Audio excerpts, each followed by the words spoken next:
1984 को अपने फिल्मी करियर की शुरुआत करने वाले और अब तक 350 से ज्यादा फिल्मों में अभिनय कर चुके ऐसे कॉमेडी कलाकार जिसने आर्थिक परिस्थिति के चलते ज्यादा पढ़ नहीं सके। उन्होंने आंध्र प्रदेश के एक तेलुगु स्कूल से 7वीं तक पढ़ाई की और मुंबई की सड़कों पर पेन बेचा करते थे। सुनील दत्त ने दिया था पहला चांस। आइए जानते हैं सुनील दत्त से उनकी मुलाकात। एक स्टेज शो में सुनील दत्त की उन पर नजर पड़ी। बॉलीवुड एक्टर सुनील दत्त ने उनके टैलेंट को पहचाना और उन्हें फिल्म दर्द का रिश्ता में काम करने का अवसर दिया। यहीं से शुरू हुआ उनकी सफलता का सिलसिला। वो अब तक तकरीबन 300 से ज्यादा फिल्मों में काम कर चुके हैं।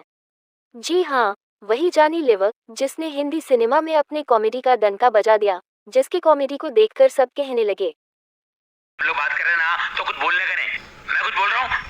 14 अगस्त 1957 को जन्मे जॉनी लीवर का बचपन बेहद गरीबी में बीता। उनका परिवार मुंबई की छोटी सी चौल में रहता था। स्थिति इतनी खराब हो गई थी कि उन्हें मुंबई के ही एक स्लम एरिया में शिफ्ट होना पड़ा था। इसी बीच परिवार की आर्थिक रूप से मदद करने के लिए जॉनी ने स्कूल से आने के बाद बर्थडे पार्टी में छोटे छोटे शो करना शुरू कर दिया। कली हूँ, मगर अब तक खिली नहीं। जॉनी ने अपने एक इंटरव्यू में परिवार की हालत और मुश्किल दिनों को लेकर खुलकर बात की थी। जॉनी ने बताया कि उनकी स्कूल की फीस भी एक्ट के दाव भरते थे, वही घर में राशन का इंतजाम करते थे। कम उम्र में ही वे मुंबई आ गए थे और अपना गुजारा चलाने के लिए उन्होंने कई तरह के काम किए। पेट भरने के लिए उन्होंने मुंबई की सड़कों पर पेन भी बेचे। वो बॉलीवुड गानों पर डांस करते हुए और फिल्म एक्टर्स की नकल करते हुए पेन बेचते थे। जैसे 25 नंबर बस के 20 किलोमीटर जाना पड़ेगा, फिर उधर से टैक्सी। इंटरेस्ट और लगन के दम पर उन्होंने अपने मिमिक्री टैलेंट को विकसित किया। मुंबई की हिंदुस्तान लीवर कंपनी में अपने पिता के साथ काम भी कर चुके हैं। यहाँ वो काम करते हुए सहकर्मियों को अपने कॉमेडी टैलेंट से हंसाते भी रहते थे। धीरे धीरे वो फैक्ट्री के दूसरे कर्मचारियों और अधिकारियों के बीच लोकप्रिय हो गए और यहाँ उन्हें नाम मिला जॉनी लीवर। जॉनी लीवर काम के साथ साथ शो भी करने लगे, जाके लेके आओ क्या? अभी लेके आता हूँ। जिससे उन्हें अलग पहचान मिलने लगी। कॉमेडी किंग और बॉलीवुड के दिग्गज actor Johnny Lever film industry का एक चमकता सितारा है। जॉनी ने अपनी एक्टिंग से न सिर्फ फैंस को हंसाया है, बल्कि कई ऐसे रोल भी किए हैं जिसे देख दर्शकों के आंसू निकल गए। उन्होंने बॉलीवुड की एक से बढ़कर एक फिल्मों में काम किया है, लेकिन प्रॉब्लम किसकी लाइफ में नहीं आती। अपनी कॉमेडी से लोगों को गुदगुदाने वाले एक्टर जॉनी लीवर को भी एक समय पर सुसाइडल थॉट्स आते थे।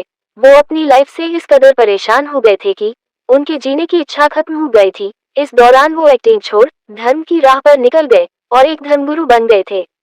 जॉनी लीवर ने अपनी एक्टिंग और कॉमेडी से बॉलीवुड पर कभी न मिटने वाली छाप छोड़ी है। उन्होंने कई फिल्मों में अलग अलग किरदार निभाए। फिल्म बाजीगर में उनकी एक्टिंग से लेकर दीवाना मस्ताना में उनके किरदार तक जॉनी की एक्टिंग ने दर्शकों की आंखों में हंसी के आंसू ला दिए। क्लासिक बाजीगर में जॉनी लीवर के बाबूलाल के कैरेक्टर को आज भी याद किया जाता है। उनकी हरकतों और अजीबोगरीब नेचर ने एक सपोर्टिंग किरदार को यादगार बना दिया, जिससे उन्हें फिल्म की सफलता में उनके योगदान के लिए प्रशंसा मिली। बाबूलाल, ये खिला इस दीवार का नहीं। कपूर की फिल्म दीवाना मस्ताना में भी जॉनी लीवर ने अपनी एक्टिंग से लोगों को खूब हंसाया। हिंदी सिनेमा के इस मशहूर कॉमेडी एक्टर जॉनी लीवर ने बेस्ट कॉमेडियन कैटेगरी में 13 फिल्म फेयर अवार्ड्स जीत चुके हैं। उनको पहली बड़ी सफलता फिल्म बाजीगर में मिली और उसके बाद उन्हें हास्य अभिनेता के रूप में फिल्मों में देखा गया। अपनी फिल्मी भूमिकाओं में व्यस्त होने के बावजूद उन्होंने लाइव शो करना जारी रखा।